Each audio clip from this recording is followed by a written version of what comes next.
Manoj Kumar Mukherjee YouTube চ্যানেলে আপনাদের স্বাগত জানাই।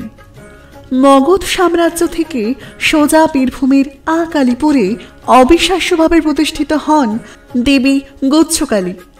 সাধারণত আমরা যে ধরনের কালী প্রতিমা দেখে অভ্যস্ত তার থেকে ঠিক অনেকটাই আলাদা।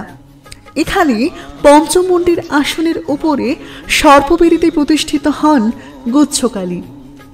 সমগ্র বীরভূমের আনাচে কানাচে কত যে ঐতিহ্যপূর্ণ কালী মন্দির আছে তা হয়তো এক বছর কালী পুজোর সময়েও ঘুরে আপনি শেষ করতে পারবেন না। এই মন্দিরগুলি শুধুমাত্র ধর্মস্থান নয়, বরং বিভিন্ন ঐতিহাসিক ও অলৌকিক ঘটনার সাক্ষীও বটে। যেমনটা শোনা যায় বীরভূমের সতীপীঠ নলাটেশ্বরী মন্দিরের কাছেই কালীপুরের গুচ্ছকালীর সম্পর্কে। ৫১ পীঠের এক পীঠ নলাটেশ্বরী মন্দির। বীরভূমের নলহাটিতে ঠিক এই অঞ্চলেই আরও এক প্রসিদ্ধ কালী মন্দির আছে, যা অনেকেই হয়তো জানেন না। সেই মন্দিরেই মা কালী পরিচিত গুচ্ছকালী নামে। বিভিন্ন অলৌকিক কাহিনীর ধারক এই মন্দির। মনে করা হয় মহারাজ নন্দকুমার এককালে এই মন্দির প্রতিষ্ঠা করেছিলেন। তবে সবার থেকে যে বিষয়টি অন্যরকম তা হলো এখানকার কালী মূর্তি। সাধারণত আমরা যে ধরনের কালী মূর্তি দেখে অভ্যস্ত তার থেকে ঠিক অনেকটাই আলাদা। এখানে পঞ্চমুণ্ডির আসনের উপরে সর্পবেদিতে প্রতিষ্ঠিত হয় গুচ্ছকালী। এই কালী প্রতিমার প্রতিষ্ঠার নেপথ্যে আছে অনেক বড় ইতিহাস। কথিত আছে মগধরাজ জরাসন্ধ এই মূর্তিটি নির্মাণ করেছিলেন।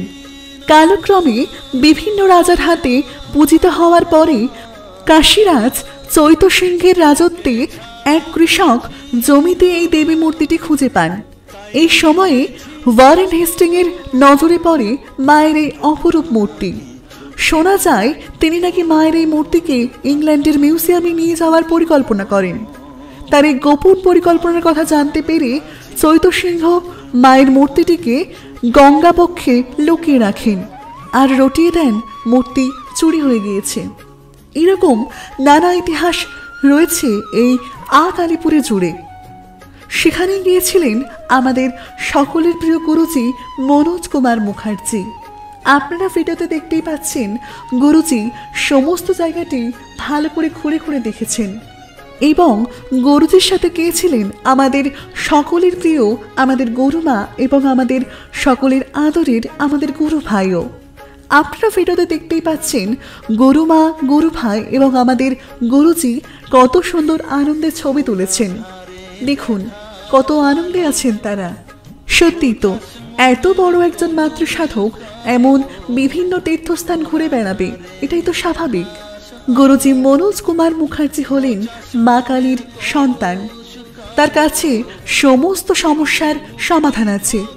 আপনারাও যদি জীবনের বিভিন্ন পর্যায়ে বিভিন্ন সমস্যায় ভোগেন তবে আজই গুরুজির নাম্বারে অথবা হোয়াটসঅ্যাপ নাম্বারে মেসেজ অথবা ফোন করুন। নাম্বারটি লিখে নিন 9564892910।